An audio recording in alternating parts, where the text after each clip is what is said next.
Hola, muy buenos días a todos. El día de hoy, como en la ocasión previa, vamos a estar hablando sobre información importante para ustedes, papás de niños con cáncer, que les pueda ser de utilidad en el transcurso de la enfermedad. Y bueno, el día de hoy vamos a hablar un poco de lo que son los mitos y las realidades del cáncer. Es frecuente que cuando nosotros platicamos con otras personas, investigamos en internet, podamos escuchar muchas cosas que pueden ser, que son verdades, pero también hay muchas otras que realmente no es información confiable al respecto del cáncer. Y bueno, la intención de esta sesión es poder aclarar algunas de ellas que son como las más comunes. Yo soy la doctora Carla Guerrero, soy oncóloga pediatra y este es un programa que estamos desarrollando en conjunto con Mi Gran Esperanza y Laboratorio Sofía. Bueno, únicamente para ponernos un poquito en contexto, tenemos que los países en desarrollo, que son aquellos países que se conocen como de tercer mundo, que no son países tan industrializados como fueran algunos países europeos o Estados Unidos, y es dentro del bloque de países en el que entra México, tenemos que el cáncer infantil corresponde únicamente al 1% de todos los casos nuevos de cáncer a nivel mundial. Es decir, el 99% son adultos y únicamente el 1% es en niños.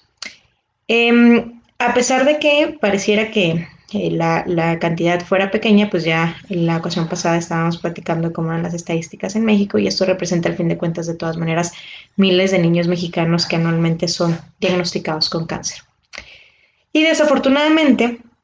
de los niños que son diagnosticados con cáncer, entre aquellos que inician o no tratamiento, algunos de ellos, pues desafortunadamente no logran ser curados y esto influye mucho la etapa o el grado de avance que tenía la enfermedad en el momento del diagnóstico. Y tenemos que de todas las muertes que suceden en niños con cáncer, pues la gran mayoría son principalmente asociadas a complicaciones en el tratamiento. Desafortunadamente, una de las complicaciones más frecuentes son las cuestiones infecciosas y como ya habíamos mencionado, pues también como parte del cáncer, muchos de los niños suelen tener disminuida su capacidad de respuesta a los procesos infecciosos y adicionalmente, pues también con la quimioterapia de forma transitoria también se favorece a que las células de las defensas, los leucocitos, estén disminuyendo de forma transitoria y esto favorece que el niño pueda adquirir una enfermedad infecciosa. Y también, pues obviamente, la progresión del cáncer en algunos de los casos es de los causantes de las defunciones en los niños, pero principalmente son complicaciones que se hacen, complicaciones que se presentan durante el tratamiento. Entonces, bueno, el primero de las cosas que me interesa que les quede súper claro es el hecho de que el cáncer no es contagioso. Y desafortunadamente luego hay mucha desinformación y, por ejemplo, me ha tocado escuchar a algunas mamás que inclusive en las escuelas tienen problemas con los niños porque de alguna manera al niño no lo tratan igual pensando que pudiera contagiar al resto de los niños, cuando realmente los casos de cáncer no son contagiosos. Ya habíamos mencionado anteriormente que pues la aparición del cáncer tiene que ver con una malformación a nivel de las células, que hay ahí algún error en el momento en el que las células se están reproduciendo y que al existir este error, pues las células empiezan a crecer de una forma descontrolada, son células que no son funcionalmente adecuadas, es decir, que no trabajan de la forma correcta y que adicionalmente pueden tener esta capacidad de desprenderse e irse a posicionar en algún otro sitio del cuerpo y es como se hacen las metástasis. Entonces, pues realmente esto no es una situación contagiosa. Ya decíamos que estas alteraciones a nivel de las células tenían que ver con cambios que eran condicionados a nivel de los puntos mínimos de información que tenemos en las células, que es el ADN, y que pues obviamente que una alteración en esto iba a permitir la aparición y proliferación del cáncer en un paciente. Pero que sí aplica de cierta manera con la parte que es contagioso. Bueno, el cáncer, hay algunos tipos de cáncer que se asocian con enfermedades infecciosas, es decir, el niño tuvo algún proceso infeccioso de algún virus que ya esté totalmente científicamente comprobado que predispone a la aparición de cáncer, casos específicos como el virus de la hepatitis B, el virus del papiloma humano, el virus de Epstein-Barr, y hay alguna otra serie de virus que también se asocian con la aparición de procesos de cáncer. Y es por ello que, pues sí, hay algunas cosas de estas que definitivamente no se pueden evitar y son gérmenes que están circulando en el medio ambiente. Sin embargo, pues sí hay algunas cosas que nosotros como sociedad, como familia, podemos hacer para evitar de cierta manera que un niño pueda padecer algún cáncer que se asocie con estos virus, y es principalmente a través de la vacunación. Tenemos que hay dos vacunas que específicamente nos ayudan a prevenir algunos tipos de cáncer, como es la vacuna de la hepatitis B. Esta vacuna de la hepatitis B está incluida en el Esquema Nacional de Vacunación, se aplica al nacimiento, a los 2 y a los 6 meses de vida, y por eso es importante que todos los bebés cumplan adecuadamente con sus esquemas de vacunación. De igual manera, está la vacuna del virus de papiloma humano, que se pone en niñas ya más grandes, a partir de los 9 años, que este virus del papiloma humano se asocia principalmente con tipos de cáncer ya de la vida adulta, cáncer de tipo cervicouterino, y obviamente pues desde la edad pediátrica se puede prevenir. Es por ello que volvemos al punto de la importancia de que los niños tengan al corriente sus esquemas de vacunación. También a veces es frecuente que se diga que los papás suelen como responsabilizar a la carga genética de que el niño haya presentado cáncer, pero la realidad de las cosas es que son pocos los casos de cáncer en niños que se asocian con cuestiones hereditarias. Eh, si nos vamos a cuestiones estadísticas, realmente menos del 5% de los casos, es decir, de cada 100 casos de cáncer infantil, menos de 5 tienen que ver verdaderamente con alguna cuestión de herencia genética, y hay algunos cánceres que se asocian bastante con la parte de aparición de cánceres asociados a genética, y son principalmente los retinoblastomas, que aquí podemos ver una imagen de un paciente con retinoblastoma, que pues es un tumor que se da al interior del ojito. También pasa que en ocasiones hay mucha desinformación con respecto al uso de la quimioterapia, inclusive ha tocado ocasiones en las que los niños son diagnosticados con cáncer y los papás no acceden al tratamiento médico porque hay como esta falsa creencia de que la quimioterapia es un veneno que intoxica a los niños, que la quimioterapia mata a los niños, cuando la realidad de las cosas es que la quimioterapia lo único que busca es apoyar en el tratamiento del niño. Obviamente pues son medicamentos fuertes que buscan pues acabar con las células malignas que hay en el cuerpo del niño o del paciente con cáncer, digo, porque al fin de cuentas la quimioterapia se usa en todos los grupos de edad. Y obviamente al ser medicamentos que buscan erradicar células que están en el cuerpo de la persona, pues obviamente son medicamentos fuertes, son medicamentos que si no se utilizan de la manera adecuada pueden causar estragos en la salud del paciente. Sin embargo, pues ustedes deben de tener siempre la certeza y la confianza que en el momento en que un médico que ha pasado años especializándose en el manejo de este tipo de medicamentos, pues la receta o la indicación que va a dar de medicamentos para su niño, pues está totalmente bien fundamentada, y que las dosis que se están proporcionando son las adecuadas, ¿no? Al ser medicamentos que requieren de un cuidado especial, pues obviamente hay mucho cuidado en el momento en el que se decide qué dosis se le va a administrar al paciente, y los medicamentos siempre tienen un rango de dosis que ya está totalmente estudiada en laboratorios y demás, en el cual se establece cuánto es la dosis que se puede administrar con toda seguridad a un paciente sin que vayamos a complicar su estado de salud. Entonces, pues evidentemente la quimioterapia en definitiva no intoxica al niño. Y bueno, lo que sí, existen diferentes tipos de medicamentos de quimioterapia. Y entonces tenemos, por ejemplo, hay algunos medicamentos que se llaman terapias blanco, que no aplica para todos los tipos de cánceres, y es que algunas células malignas suelen tener algunas partículas en su superficie que permite identificarlas y entonces hacer medicamentos que vayan y encuentren específicamente estas características de las células e ir a atacar única y exclusivamente esas células. Sin embargo, pues no son muchos los cánceres en los que en este momento tengamos disponible ese tipo de medicamentos y lo que se utiliza habitualmente, la mayoría de las quimioterapias, son medicamentos que desafortunadamente no tienen la capacidad de identificar qué célula es buena y qué célula es mala. La forma en la que actúa la quimioterapia o los medicamentos de quimioterapia es que van y atacan aquellas células que se están reproduciendo de forma rápida. Entonces, obviamente, pues los tumores, las células malignas, suelen ser células que se reproducen de forma muy acelerada y es la forma en la que entran en interacción con los medicamentos. Sin embargo, pues también en nuestro cuerpo hay algunas células que de forma habitual se reproducen a una velocidad mayor que el resto y estas también en ocasiones pues se pueden ver comprometidas con el uso de quimioterapia. Y seguramente si alguno de los que nos está escuchando tiene algún niño que ya haya recibido quimioterapia y que haya tenido ahí alguna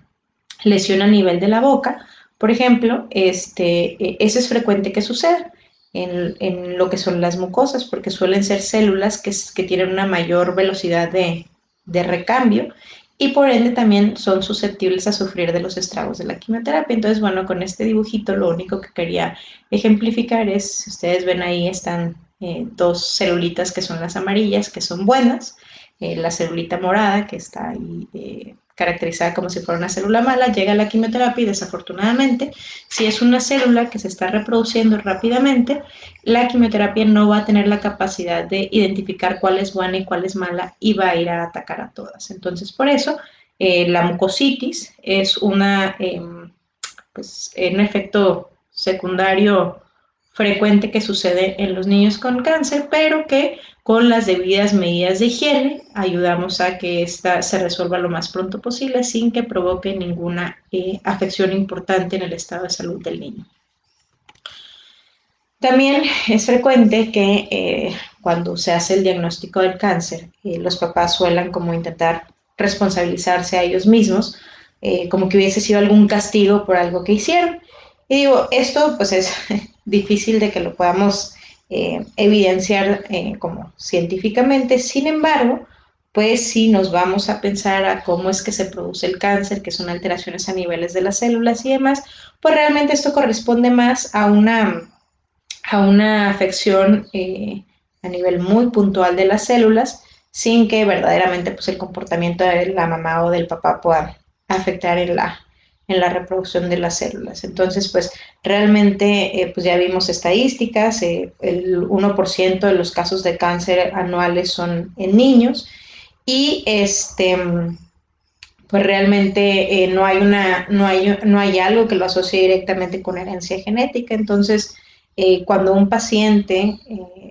es diagnosticado con cáncer, el hecho de que haya presentado cáncer, pues realmente se debió a la suma de múltiples factores que pudieron influir en la conformación de sus células. Y la otra cosa es que pues realmente no existen remedios mágicos contra el cáncer. Es frecuente que cuando un niño es diagnosticado con cáncer o cuando cualquier persona es diagnosticada con cáncer, pues la familia intente agotar hasta el último recurso intentando buscar una cura, una cura garantizada contra el cáncer. Realmente pues nadie puede garantizar la curación de un niño o de un paciente con cáncer. Sin embargo, pues cuando un paciente es diagnosticado, obviamente se hace el mayor de los esfuerzos porque el resultado sea favorable. Y desafortunadamente esto da pie a que en ocasiones gente, pues a veces bien intencionadamente, se acerquen a ustedes a ofrecerles ya sea regalado o vendido remedios mágicos contra el cáncer. Sin embargo, es muy importante que les quede a ustedes claros que hasta la fecha no hay ningún medicamento natural o cosas por el estilo que hayan demostrado que curen el cáncer. Científicamente ninguno ha tenido la capacidad de demostrarlo y es por ello que no se usen de forma rutinaria en el manejo del cáncer. Y lo que sí es importante que ustedes sean bien conscientes que antes de utilizarlos deben de comentarlos con su médico tratante, porque aunque pareciera que no pueden tener ninguna eh, que no pudieran afectar en nada el tratamiento, sí hay algunas sustancias que pueden interferir con el aprovechamiento de la quimioterapia y entonces, contrario a beneficiar, puede perjudicar en el tratamiento del niño. Y pues nada más recordarles que lo único que ha científicamente demostrado tener la capacidad de curar el cáncer es el uso de quimioterapia, el uso de radioterapia en aquellos pacientes o en aquellos tumores que responden a radioterapia, cirugía en aquellos casos en los que aplique y trasplante de médula ósea en aquellos casos en los que aplique, que también ya habíamos mencionado anteriormente, que el trasplante de médula ósea sí es un tratamiento curativo, sin embargo, en el caso específico de los pacientes con leucemia, en la mayoría de los casos tienen una muy buena respuesta a la quimioterapia y se deja el trasplante de médula ósea como una segunda opción porque también, pues obviamente tiene sus riesgos. Y recalcando esto de que los remedios naturales, por más naturales que les digan que sean, realmente sí puede afectar la efectividad del tratamiento médico. Y pasa que la quimioterapia va y actúa sobre ciertas acciones de la célula que con medicamentos de herbolario, con medicamentos alternativos, ustedes pudieran estar bloqueando el efecto de la quimioterapia. Entonces, pudieran de alguna manera estar afectando el tratamiento del niño cuando pues las intenciones de ustedes son las mejores, que es como pues ayudar a que el resultado sea más favorable. Sin embargo, el utilizar cosas sin notificarlo a su médico tratante puede influir y puede afectar la posibilidad de curación de su paciente. Entonces es bien importante que si ustedes deciden recurrir a algún otro medicamento o alguna otra terapia, siempre lo hagan en comunicación con su médico tratante. Y también, pues la otra cosa que desafortunadamente sucede muy frecuentemente que los pacientes abandonen el tratamiento médico por irse a terapias alternativas. Cuando un paciente abandona el tratamiento médico para irse a terapias alternativas, eh, pues es también frecuente que regresan porque no hubo respuesta a estos tratamientos alternativos y desafortunadamente, si nosotros interrumpimos el tratamiento médico, cuando lo reiniciamos ya no tenemos la misma posibilidad de curación. Entonces también piénsenlo dos veces antes de siquiera considerar abandonar el tratamiento médico para irse a una terapia alternativa, porque esto puede afectar importantemente en la posibilidad de curación de su niño. También tenemos que, mucho se ha hablado al respecto de si el uso de horno de microondas produce o no cáncer. Realmente hasta la fecha, y lo dejo ahí con signos de interrogación, hasta la fecha no ha habido eh, algo que científicamente compruebe o descarte la posibilidad de aparición de cáncer por el uso de horno de microondas. Entonces, pues realmente a la fecha no está demostrado que produzca cáncer. También igual el uso de teléfonos celulares tampoco ha demostrado que se produzca cáncer. Sí, hay algunos estudios que mencionan que puede haber ahí alteración a nivel de la reproducción de las células, sin embargo, que fuertemente se haya logrado evidenciar que el uso de celulares provoque cáncer, pues tampoco. Entonces, por eso lo pongo ahí en signos de interrogación. Otra cosa que también se puede asociar con la aparición de cáncer es el estrés. Y esto aplica para todos, tanto para niños como adultos. Y si bien no toda la gente estresada va a desarrollar cáncer, el hecho de que una persona esté viva con altos niveles de estrés de cierta manera influye en la habilidad que tienen sus células de las defensas para trabajar. Entonces, unas células de las defensas que no están trabajando al 100%, pues obviamente, no sé si recuerdan que mencionamos en la sesión pasada que parte de como de los mecanismos de control que tenemos nosotros para evitar la aparición de cáncer es que nuestras células de las defensas todos los días hacen un recorrido por todo el cuerpo y si identifican alguna célula que está ahí que no es correcta, pues van, la atacan y la destruyen. Pero si nuestras defensas no están funcionando al 100%, puede suceder que alguna de estas células malignas que por ahí se hayan formado, las células de las defensas no tengan la capacidad de identificarla y entonces pasa desapercibida y le da oportunidad a esta célula maligna de seguirse reproduciendo. Entonces sí, los niveles de estrés influyen de manera indirecta en que tengamos una mayor susceptibilidad para la aparición de cáncer. Y la otra cosa que también es muy frecuente que suceda es que, sobre todo, por ejemplo, en niños con tumores en las extremidades, que la gente suele asociarlos con golpes. Y pues la realidad de las cosas es que igual, o sea, los golpes no provocan la aparición del cáncer, ¿sí? Lo que suele suceder es que a veces el paciente ya tiene ahí formándose el tumor y recibe algún golpe que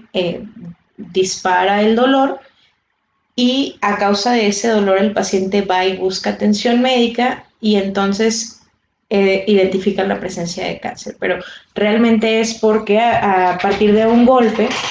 el paciente puso atención en esa molestia que ya le venía quejando y entonces se hizo el diagnóstico, pero realmente los golpes no provocan la aparición del cáncer. Y digo, y esto es tan evidente como la cuestión de que sobre todo hay muchos deportes de contacto, dígase fútbol, dígase box, fútbol americano, que los jugadores constantemente están recibiendo golpes y la realidad de las cosas es que, pues, o sea, digo, honestamente yo nunca he escuchado a algún jugador que haya tenido cáncer, pero igual, a lo mejor sí hay alguno por ahí, pero serían, pues todos tendrían, ¿no? Por la cantidad de golpes que reciben en el transcurso de su vida deportiva. Entonces, pues los golpes no provocan la aparición del cáncer también, para que eh, si en alguna ocasión, si tienen algún niño que haya recibido, que tenga algún tumor y que lo hayan asociado con que tuvo algún golpe jugando con algún amiguito o algo, pues realmente esto no tuvo nada que ver con la aparición del cáncer. La otra cosa es al respecto del uso de sustitutos de azúcar y la aparición de cáncer. En alguna ocasión se comenzó a manejar mucho, sobre todo cuando hubo como este boom de los productos light, que el uso de sustitutos de azúcar producía cáncer. Sin embargo, igual hasta la fecha no se ha encontrado información, no se ha evidenciado que realmente el uso de sustitutos de cáncer el sustitutos de azúcar, perdón, favorezca realmente la aparición de cáncer. Entonces, lo dejo igual aquí entre signos de interrogación porque no ha habido información que lo descarte por completo, pero tampoco información que lo apoye. Entonces, pues realmente, si tuviésemos que tomar una postura, es el hecho de que los sustitutos de azúcar no producen cáncer. Y la otra cosa es que constantemente, digo, a lo mejor cada vez se va a presentar más la oportunidad aquí en México de participar en estudios de investigación o protocolos de investigación. En algunos hospitales, de repente surge ahí alguna terapéutica nueva, algún medicamento nuevo y se le ofrece a los papás la posibilidad de participar en un protocolo de investigación. Y también luego se escucha ahí en los pasillos que los papás como que piensan, sienten que estos estudios de investigación son como para utilizar a sus niños como si fueran piezas de laboratorio y estar experimentando con ellos. Y la realidad de las cosas es que no. Los protocolos de investigación, sobre todo en lo que confiere al tratamiento de pacientes, pues obviamente los medicamentos, si es por ejemplo un medicamento nuevo que se va a utilizar, pues son medicamentos que ya fueron previamente estudiados en laboratorios, fueron previamente también ya utilizados con algunos voluntarios y se identificó